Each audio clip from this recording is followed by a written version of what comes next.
قرآن مجید میں میلاد مصطفیٰ صلی اللہ علیہ وآلہ وسلم، آج شاید ایک حدیث پاک پڑھوں، باقی میں آپ کو یہ عرض کروں گا کہ قرآن حکیم کے اندر رحمت عالم صلی اللہ علیہ وسلم کا جو ہم میلاد مناتے ہیں، کیا یہ قرآن مجید کے اندر لکھا ہوا ہے؟ جو لوگ قرآن فہمی کا دعویٰ کرتے ہیں اور یہ کہتے ہیں کہ میلاد قرآن میں نہیں ہے، معاذ اللہ یہ کوئی بدعت ہے، کوئی نیا کام ہے، تو واجب الاحترام قرآن حکیم کی آیات طیبات میں پڑھ کے آپ کو بتاؤں گا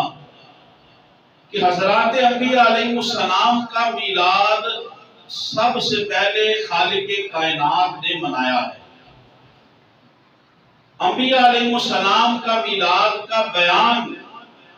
اور نبیوں کے میلاد کی جو سپیچ ہے، جو وعظ ہے،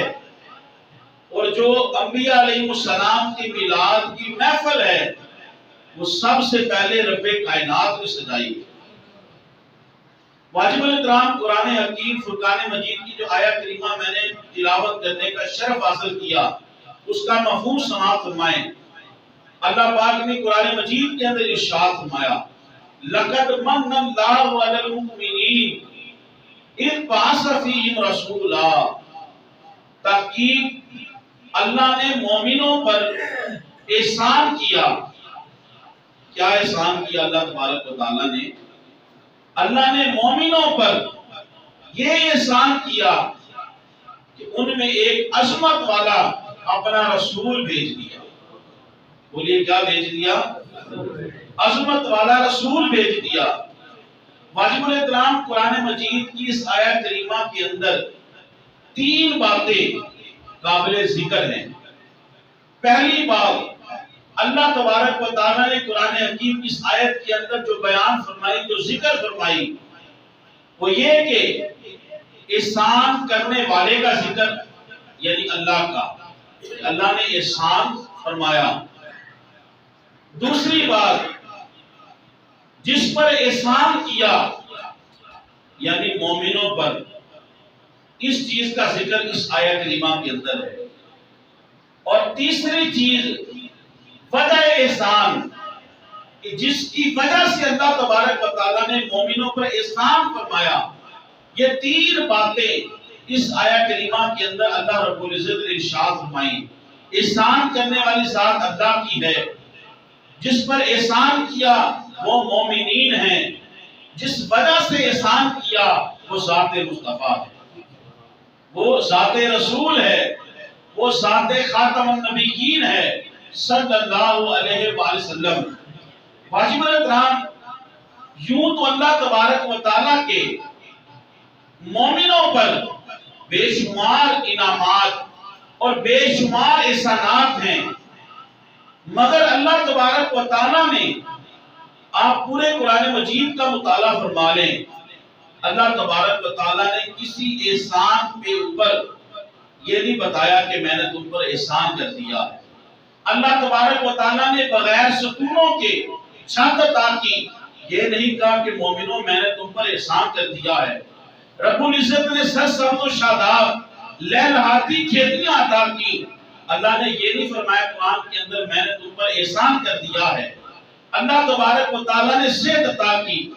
رب العزت نے والدین جیسی عظیم نعمت عطا کی، رب العزت نے عزت عطا کی،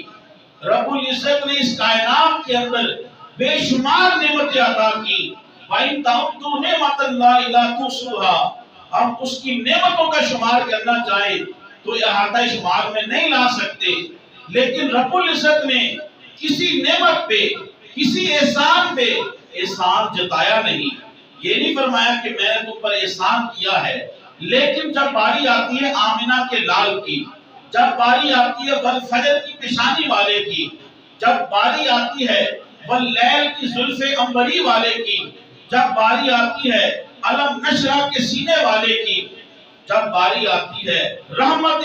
دو عالم صلی اللہ علیہ وسلم کی تو اللہ تبارک و تعالیٰ کیا فرماتا ہے لقد من اللہ علی المؤمنین مومنوں تحقیق کہ میں نے تم پر احسان کر دیا ہے احسان کیا کیا ہے کہ میں نے تمہارے اندر اپنا عظمت والا رسول بھیج دیا ہے دیکھیے اللہ تعالیٰ نے حضور کا اس دنیا میں بھیجنا اس کو احسان قرار دیا اس کو بیان کیا تو ہم بھی کیا کرتے ہیں ہم بھی جب لوگوں کو اکٹھا کرتے ہیں گلی کوچوں میں چوراہوں میں گھروں میں مساجد میں مدارس میں تو ہم کیا کرتے ہیں ہم اللہ کے احسان کا شکر ادا کرتے ہیں یا اللہ شکر ہے کہ تو نے امام الانبیاء کو ہمارے لیے پیدا فرما دیا اور امام الانبیاء کا امتی ہونے کا شرف عطا کر دیا ہے ہم اس احسان کا شکر ادا کرتے ہیں تو معلوم ہوا اللہ کے احسان کا ذکر کرنا یہ خود سنت خدا ہے کیونکہ اللہ نے خود اس احسان کا بیان قرآن حکیم کے اندر ارشاد فرمایا ہے واجب الاحترام اب دوسری بات اس آیت کے اندر غور فرمائیں اللہ نے فرمایا لقد من اللہ علی المؤمنین میں نے مومنوں پر احسان فرمایا ہے معلوم ہوا اللہ نے کافروں پر مشرکوں پر اور بد مذہبوں پر احسان نہیں فرمایا اللہ نے احسان کس کے اوپر فرمایا ہے مومنوں پر پتہ چلا جو اللہ کے احسان پہ خوشی مناتا ہے در حقیقت وہی اللہ کے نزدیک مومن ہے اللہ کے نزدیک مومن ہے اور جو اللہ کے احسان کی ملنے پہ خوشی نہیں مناتا اللہ کے احسان کا ذکر نہیں کرتا اللہ کے احسان کے اوپر شکر ادا نہیں کرتا تو اس آیت کریمہ کا مصداق نہیں ہے اس لیے مفتی احمد یار خان نبی رحمۃ اللہ علیہ نے لکھا مثال تیری چہل پہل پہ ہزاروں عید ربیع الاول سوائے ابلیس کے جہاں میں سبھی خوشیاں منا رہے ہیں سورہ مریم 16واں پارہ پورا رکوع ہے کہ اللہ تبارک و تعالیٰ نے حضرت عیسیٰ علیہ السلام کی ولادت کو پورے طریقے سے کھول کھول کر بیان کیا ہے چنانچہ ان میں سے چند ایک عنوانات میں آپ کے سامنے عرض کرنے کی سعادت حاصل کرتا ہوں اللہ پاک نے سورہ مریم کے اندر 16 پارے کے اندر بیان کیا حضرت عیسیٰ علیہ السلام کی والدہ فرمایا کہ آپ الگ ہو جائیں خلوت نشیں ہو جائیں لوگوں سے الگ ہو جائیں تنہائی میں چلے جائیں یہ بھی آپ کی عیسیٰ علیہ السلام کی ولادت کا ذکر شروع ہو رہا ہے حضرت جبرائیل علیہ السلام سید الملائکہ آپ تشریف لاتے ہیں اور حضرت مریم سلام اللہ علیہا آپ کی خدمت میں حاضر ہوتے ہیں جب حضرت مریم سلام اللہ علیہا آپ حضرت جبرائیل کو دیکھتی ہیں تو آپ کہتی ہیں میں اللہ کی پناہ چاہتی ہوں مجھے تو کسی بشر نے چھوا نہیں کہ حضرت عیسیٰ علیہ السلام کی ولادت کے ابتدائی مراحل اس کا بیان اللہ بیان فرما رہا ہے حضرت مریم علیہ السلام ان کی درد ذیل کا ذکر جو بوقت ولادت عورت کو ہوتی ہے اس کا باقاعدہ طور پہ اللہ تبارک و تعالیٰ نے سورہ مریم کے اندر بیان کیا واجب الاحترام اسی طرح سورہ مریم 16 پارے کی آپ تلاوت کریں پیدائش عیسیٰ علیہ السلام کے وقت جو معجزات جو برکات کا ظہور ہوا اللہ پاک نے 16 پارے سورہ مریم کے اندر اس کو بیان کیا کہ عیسیٰ علیہ السلام کی جب ولادت ہوتی ہے حضرت مریم سلام اللہ علیہا آپ کھجوروں کو آپ جھٹکا دیتی ہیں تو کھجوریں تر و تازہ آ جاتی ہیں آپ کے لیے چشمہ جاری ہو جاتا ہے تو جو برکات اور جو معجزات حضرت عیسیٰ علیہ السلام کی ولادت کے وقت ظہور پذیر ہوئے اللہ نے خود 16 پارے قرآن حکیم کے اندر سورہ مریم کے اندر بیان فرمائے اب ہم بتائیے اللہ نے جسے عقل دی ہے ہم میلاد کے اوپر کیا کرتے ہیں ہم محفل میلاد میں کیا کرتے ہیں اسٹیج لگ جاتے ہیں عالم دین آتے ہیں نعت خوان آتے ہیں وہ کیا کہتے ہیں جب سرکار کی ولادت ہوئی اس وقت خشک سالی تھی اللہ نے بارشی عطا کر دی نعت خوان علماء کیا کہتے ہیں جب سرکار کی ولادت کا وقت ہوا تو حضرت حوا آ رہی ہیں سلام اللہ علیہا کہیں حضور حضرت آمنہ رضی اللہ تعالی عنہا ان کی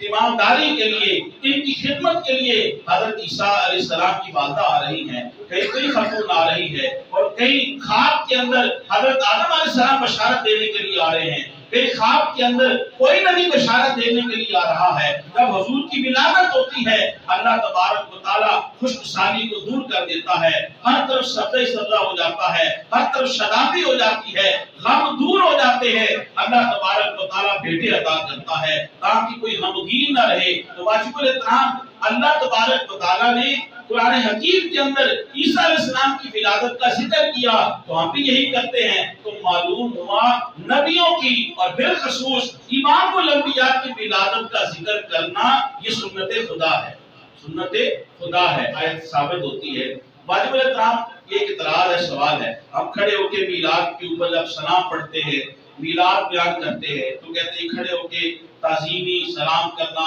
میلاد پڑھنا، یہ کہاں لکھا ہے؟ تو واجب الاحترام دیکھیں عیسیٰ علیہ السلام کی 16ویں پارے کے اندر حضرت مریم سلام اللہ علیہا ان کے بیٹے کی ولادت کا جو تفصیلی طور پہ ذکر ہوا یہ قرآن ہے، یہ بولیے کیا ہے؟